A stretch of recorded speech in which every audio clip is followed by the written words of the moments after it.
Obviously, a great weekend for Razorback athletics. A lot of fun. Obviously, excited to get spring ball started yesterday.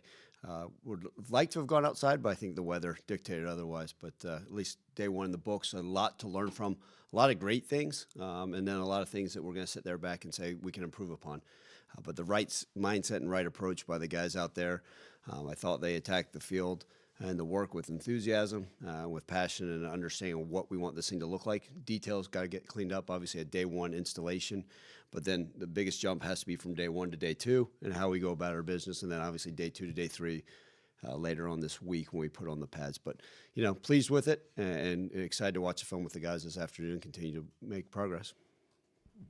You mentioned just a couple of things there you were pleased with and disappointed with, but what maybe just kind of jumped out to you, like maybe a player or a position group or anything like that, and anything that you specifically want to see? Yeah, listen, I always hate, and I'm careful to, single out single players or position groups this early, right? Because, it's literally the next day it could be a complete opposite. The biggest thing I was pleased with is the competitive nature of these guys.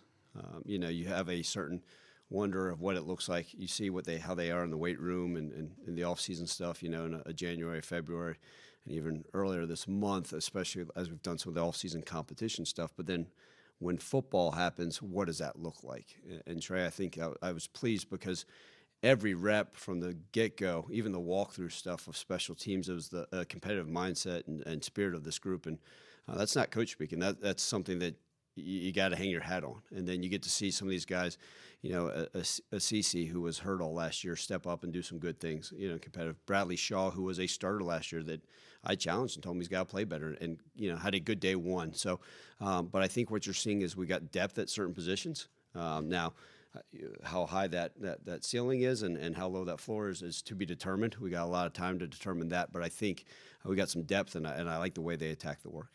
How do you decide on day one who's at the front of the line, who goes in first?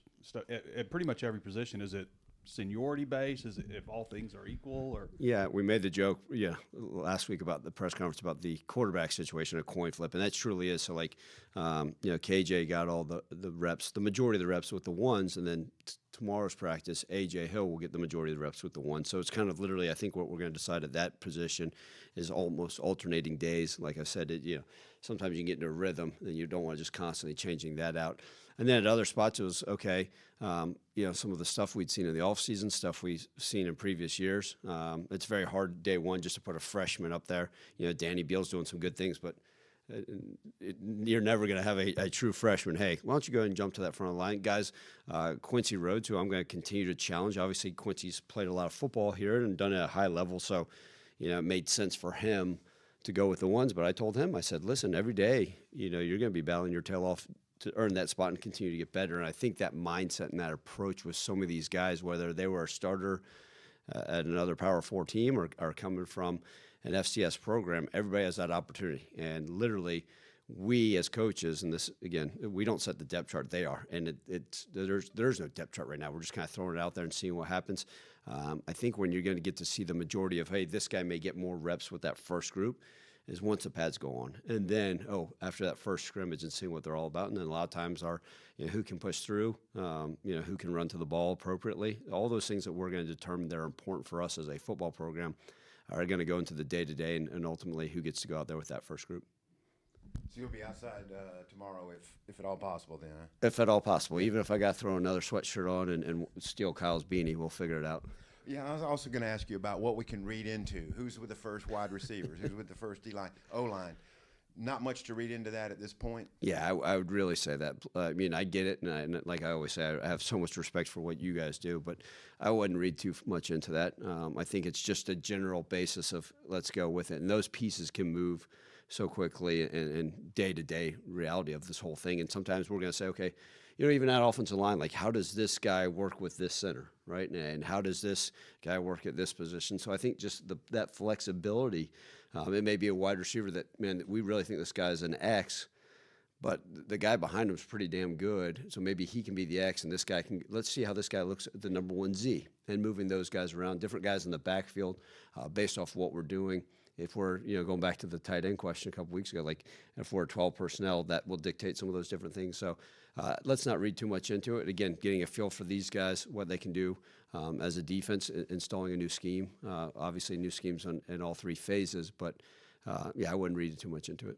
So you got two position coaches coming in to talk to us in 2 days, running backs, tight ends. I was wondering if you could hone in on those two spots. And at running back, Sutton seemed to be kind of I'll get to the front of the line type of guy. So how many running backs do you like to run in an ideal situation? And then what are your thoughts on those two position groups? Yeah, that's a great question. First, let's start with the running backs. Just so you guys know, David Johnson, Yak Johnson, and we have a history. Obviously, we're together at Memphis, and I'd been to his high school when he was a head high school coach, and he's all over. And obviously, he's been Tennessee and Florida State. So great confidence in him coming in, coaching our running backs. But with that being said, with what he's been able to do, is a guy like Sutton Smith had a pretty good understanding of this offensive scheme. Now, we're going to change things. We're going to have some wrinkles in, obviously, and continue to improve what we can do offensively, with Coach Cramsey and the rest of the staff. But Sutton has a good understanding. Now, that does not mean Sutton's a starting running back. That means he's going to have those opportunities, but he's a pretty darn good running back. And, challenged Braylon Russell as well. Is like, man, hey, Braylon, I want to be able to see you maximize what you're doing every single day on the practice field. And really, I got to give credit where credit's due. Braylon Russell's lost some weight.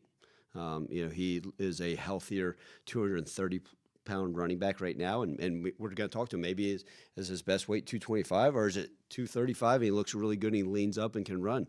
But I was pleased with his effort because, like I told every single person in this program, every single person, even anybody that we held over, like everybody's got a clean slate, but you got to go prove it. And Braylon, regardless of what was said in the past, has just stepped up and he's worked his tail off. And so high expectations for him. And then, we got guys, Bat and Settles, guys that, part of this program that we have high expectations for that can do it. And you got some of these other running backs. TJ Hodges is a young, true freshman that, the first couple of weeks it was, man, welcome to college football. And now all of a sudden he's going out there and seeing where he's at. Jasper Brinkley, the transfer running back, right? That's, kind of getting a feel for this system and understanding how we do things in pass protection. So that running back room has guys I think that we all feel like are capable. But I do. I'm really excited about what they are. You get to see them run around now.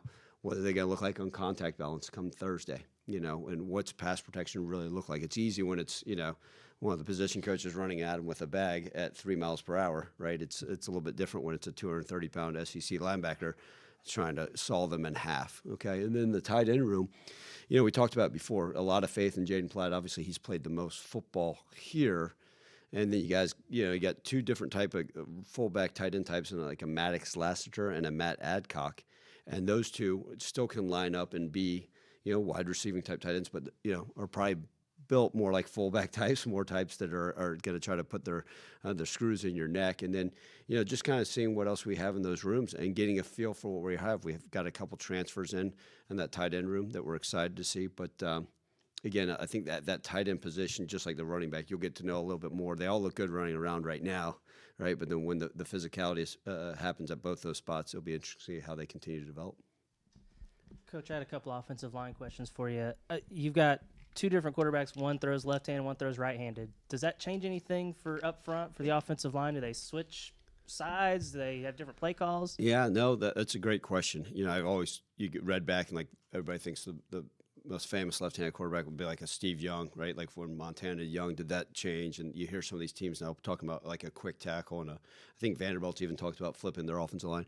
I've never done that, and I think we feel comfortable with wherever those guys feel the best up front. Now, you want the ability for your offensive lineman, right? Like a left guard should be able to play right guard.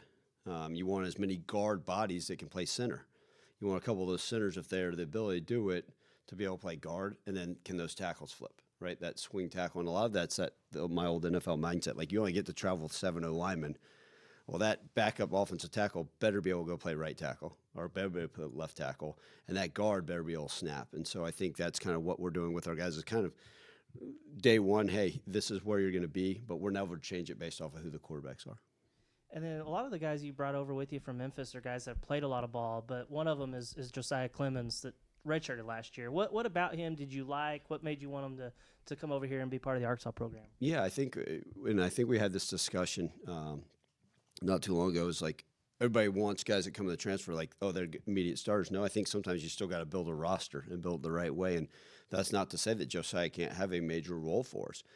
No different. Ian Williams, was really the only young defensive player we brought over from Memphis. And, Ian played some special teams last year. And I told Ian, I said, it's your opportunity to go figure out if you can play defense here. And so Josiah is a guy that, recruited out of high school.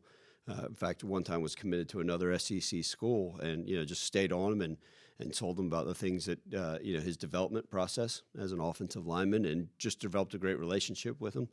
And ultimately felt like when this move was made, it was the right step for him to come and continue to be a part of this thing. But he's got, if you look at him, I mean, he looks the part. He's got great feet and he's got a great attitude about himself. But I think he has a tremendous, tremendous ceiling. And Josiah is one of those guys, I think, whether it's this year or in a couple of years, we're going to sit there and say, oh, I can see why you got that kid. Same kind of question with Matt Adcock. You talked about him having kind of the fullback build, but what was it about him that made him a guy you wanted to bring over with you? He's a tough sucker. And I think you can never, I think when you're building a roster, and listen, every year, hopefully we're not doing the full, all right, let's talk about these 65 new players. Hopefully it's a lot less next year for all of us in this room.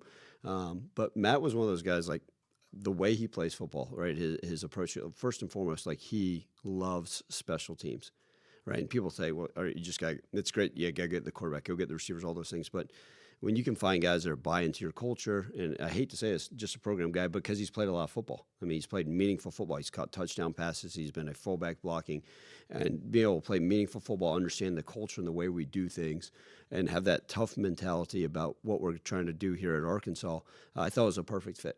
And, he knows that he may not go out there and get, 50 catches this year at tight end, but whatever's asked for him of anybody in this organization, he'll do. And so that made the right fit at the right time.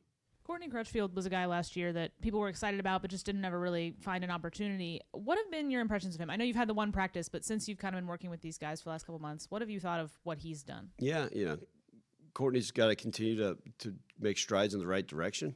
He has played very limited football at the college level. Obviously, he was a highly touted high school player. We're going to continue to lean on Crutch to step up and make plays. You're right, just one day into it. But, challenging him, hey, this is the way we practice. This is the way we go about doing things.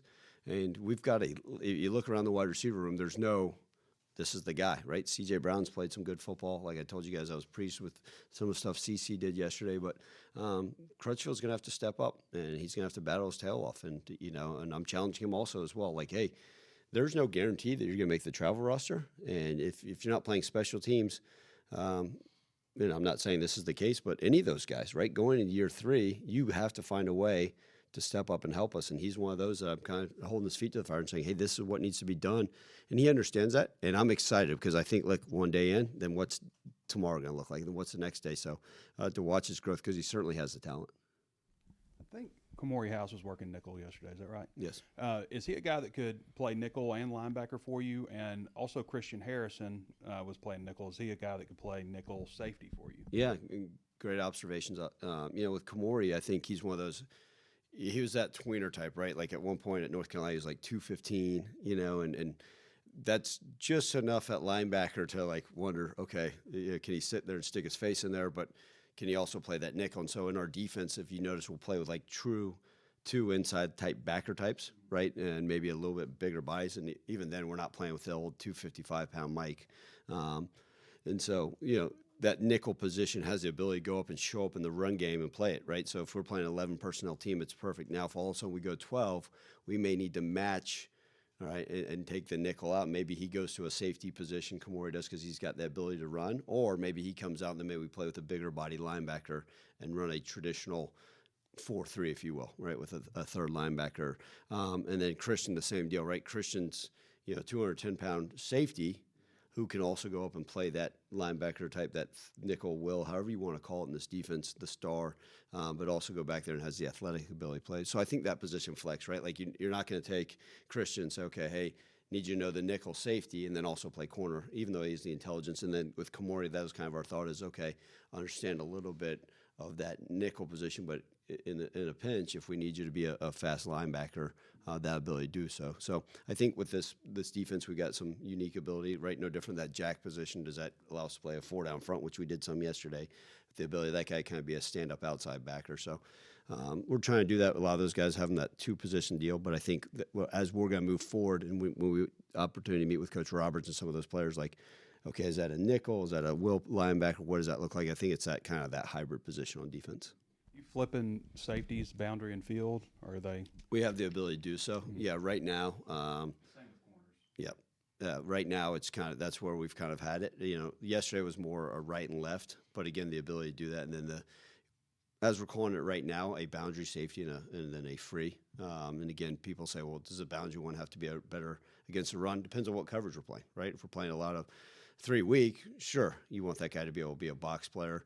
If you're playing some 3 strong rotation and that guy's playing, yesterday we played a lot of quarters. We'll play some palms. So I think it all based off of, what we're seeing, what the ability to do. Obviously, yesterday was day 1 install, just trying to get them, to understand the alignments, the communication piece of it. Corner is going to be more left and right, or are you going to flip those? To be determined. I think a lot of it is like if you sit there, if 2 weeks from now, Trey, we sit there and say, man, this guy's really good as a boundary corner, cool, then we can. The part of that is sometimes difficult because you play these tempo teams, and it's like, wait a second, the guy ran over here and we were playing man, now I got to run my tail back over there. And so I think, if you can, and you say this guy can just play this, but ideally, I think in a perfect world, you'd like to be able to play right and left. It shouldn't matter, but we're going to see the strengths, the weaknesses, what each one has. Do we have 4 corners that can do all of the above, or does it have to be hey, this guy's a really good boundary, or this guy can play the field and we trust it? So much goes to that, like how much man are you playing? Ultimately what you decide to do. So I think as we continue to progress, we'll have a better understanding of that. You look like you've got a lot of the right body types on the defensive line through some of the efforts in the transfer portal, and then I guess some of the young guys coming back, of course, Quincy too. Yeah, I think we've that was something that we said coming in, even though regardless of what front we're playing is, we need to get a little bit bigger body types. Now, we don't have a ton of the 330-plus guys, right? There's a lot of SEC programs and Big Ten programs that have a bunch. They got 5 guys at 330-plus. We got plenty of guys at that 290 to 310 mark, but we want them to be able to be athletic and use their hands. And that was the one thing with the D-line yesterday I was pleased with is, one, you got to see a lot of the depth, and some of those guys are guys that hadn't played a ton, but the ability that we have high expectations for, right? And maybe he didn't play at the previous school, or maybe he didn't play as much last year, but we see them getting a role. Does that role mean 10 plays, 30 plays? That's to be determined as we go along. But I felt comfortable with the way they used their hands yesterday and the depth we have initially. Antonio Jordan looked like he's healthy again. I mean, he was praised a lot last year. I mean, you were here, obviously, but then he got hurt and he kind of disappeared, but I saw him make a good catch yesterday. Just talk about the potential, because he's got size that you can't coach. Yeah, when we, coming in to the initial roster, you sat there and said, okay, that's one true X. I mean, that Antonio is, probably not going to line him up at the slot and what we call that bigger wide receiver. And we knew going in, man, this kid has talent. And, he's a high-hipped young man that's physical. I mean, some teams would say, oh, is he just a 223-pound tight end? And so, we knew we had him, and that was one of the reasons people said, well, why'd you go get Chris Marshall? Well, I think you need a couple of those bigger body receivers, because we looked up in the portal, we're saying, man, we got a bunch of fast guys and some, guys that may not be that 6'2 plus. And but with AJ, he's got a huge ceiling. And obviously we've recruited some good players from that area in Arkansas. And but yesterday got a little dinged up. I don't think it's anything long term, but we're going to need him to get healthy and get going. And we have high expectations for him as well. Coach, going back to Kamori House, I think he was the leading tackler at North Carolina. Was he wanting to look at something like that hybrid role? Was that an easy sell for him, or? For sure, yeah. I mean, it's that fine line. Like, he led in tackles, but is that necessarily the best thing that occurred for him there? Because there he was listed as a linebacker, and he knows, long term, like, is he going to be a 230-pound kid? Probably not. And so that ability, he's got the speed and the quickness. And the intellect to be able to play in that intermediate, the nickel star type position. So I think he kind of really liked that. Hey, you're going to be, a lot of times you're going to be meeting with the secondary. but then if that ball's thrown, into the flats or you got to come up and play the run, you got to be able to do it. I think he kind of liked that, the ability to, hey, I'm not just going to be no one's going to ask me to play in the box. I'll be able to play a little bit more in space. And I think that fits what his character traits on the field from a physicality standpoint, what he's able to do. And I think in the recruitment process, it was something saying, okay, yeah, that's a good fit for me.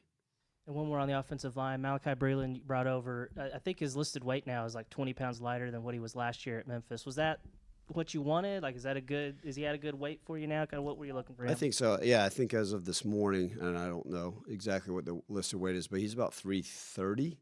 And, I'd even tell Malachi by the time the summer comes around in training camp, he'll end up playing probably come August about 325.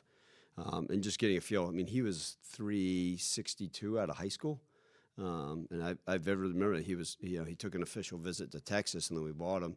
And I sat down with him, and kid coming off an OV to a big time school and at Memphis, and I said, man, I just I get it, and I looked at him. I said, I think you need to lose a little weight, and sometimes it's hard to tell somebody that in the recruitment process, but that was the truth, and I think that was kind of like, oh, this guy's telling me not necessarily what I want to hear, but what I need to hear. And he's like, yeah, you're right, I do. I'll feel better, and he's slowly but surely done a nice job. His body's transformed. But I think if, anywhere that 325 to 332 weight's probably pretty good for him. Do I want big O-linemen? Sure, but if they can't move, it doesn't matter. And we don't want to be limited on our scheme based off the guy's not the ability to move around and be nimble on their feet. Morgan Turner made the transition from the previous staff to yours. What did you like about him to keep him on? Yeah, so a long time ago, I've known Morgan for a long time in this profession. Long time ago, his younger brother was actually had an entry-level role with us with the Minnesota Vikings, and got to know him, got to know the family a little bit, got to know Morgan at the time. And then, when you get to know these guys, I always say, like, you don't have to hire people just because you worked with them, or, sometimes it's about creative ideas. And then at one point when I was my timing between the Vikings and, Arizona State, really, I kind of just traveled, and I spent a week out at Stanford, okay? And at the time, Morgan was the tight end coach, Coach Shaw was the head coach, and Mike Bloomgren, who's now the O-line coach for the New York Giants, was their O-line coach, and I just spent a week out there, and so I got to spend a lot of time with Morgan talking about tight ends in the run game. Obviously, Stanford had a lot of success at tight end, what they did, and then coming here and understanding what Coach Petrino's done with the tight ends over his history, has always had a lot of success. Got to kind of study those things, and then Morgan was one of those guys. I sat down with him, and him and I sat down face to face, and I said, "Listen, I'm not sure if I'm going to keep you around, and right now, as I continue to kind of explore what else may be out there as tight end coaches, you're welcome to think if there's anything else out there, but let's meet every couple of days." And so it was kind of neat because I was able to be around him for about 10 days and talk ball, get an idea, and listen. Like I always said, that there's some great things from previous things that occurred, right? Being able to keep some of the administration roles around. And I thought, Morgan had did a good job and built a good rapport in that tight end room, and he's got some creative ideas, right? We don't always have it. And so with the success he's had in the past with being able to bring a new thought, whether it's in the run game, pass game, even in special teams, I thought it was the right fit for us to keep him around. When you were talking about the nickel/tweener type guys and jacks and things, how we refer to him, but how does Ron refer to him and you refer to him? What should we call him? We'll call it the Star, but you can call it whatever you want. You want to call it the Hog, you want to call it the Razorback, whatever you call it, we'll probably respond pretty well. But yeah, that we're calling it the Star, and so on the depth chart we'll decide. We always got to turn that in. Like, hey, what are we going to call it? I don't know. We may end up calling it the Will just to confuse the opponents. But yeah, if you call it the Star, at least we'll all know we're on the same page. And so the other one, is it a jack that you'll call? Yes, sir. Yeah, that kind of that stand-up outside backer type, where we got Steven Souls and Waller and guys like that. That's kind of the Charlie Collins, that type of spot where they can put their hand in the ground and be a D end, but we'll call that the jack. All right, last thing. What do you want to see at tomorrow's practice? I know advancement, but what all? Well, I think that's the biggest thing is now everybody knows where to go, and hopefully we're outside unless the weather is what it is. That's why we have a beautiful indoor. As long as the hail and snow stay away, we're going to go outside come hell or high water. But I just think now, okay, taking that great energy, that great passion, and now let's continue to get better. So now tomorrow we're going to be going into the next install. Can you remember what happened in install 1? And now versus different looks from the defense and offense and even special teams, can they now continue to do it at a high level with a different look, still remember what occurred before and take those right steps? So now the play speed needs to be better. The communication needs to be better because now there's no, wait, where are we going now? What that horn blew, what are we doing? And so now it needs to be a smoother transition. And within those smoother transitions, the communication better uptick, right? The details, right? Because day one, sometimes guys are just flying off the ball to fly off the ball with excitement to go play ball and put the helmets on, right? Because for a lot of them, it had been since end of November. And so this is the first opportunity to go show. So now, okay, that's great. And I appreciate that energy and enthusiasm. Now, can we go back and take the proper steps? Can we make sure we're making the proper call? Can we make sure the details continue as we look for that day-to-day improvement? March Madness lives at MyBookie. All day, it's college hoops. Roll your winnings straight into blackjack, slots, roulette. Same account, same balance, no reset. This is the month where bankrolls are built. Head to mybookie.ag. Use promo code HOGS, H-O-G-S, and get your first bet covered up to $500. The madness only comes once a year. Bet it smart. Bet it big. Only at MyBookie. Must opt in during the bet to use the bet back bonus.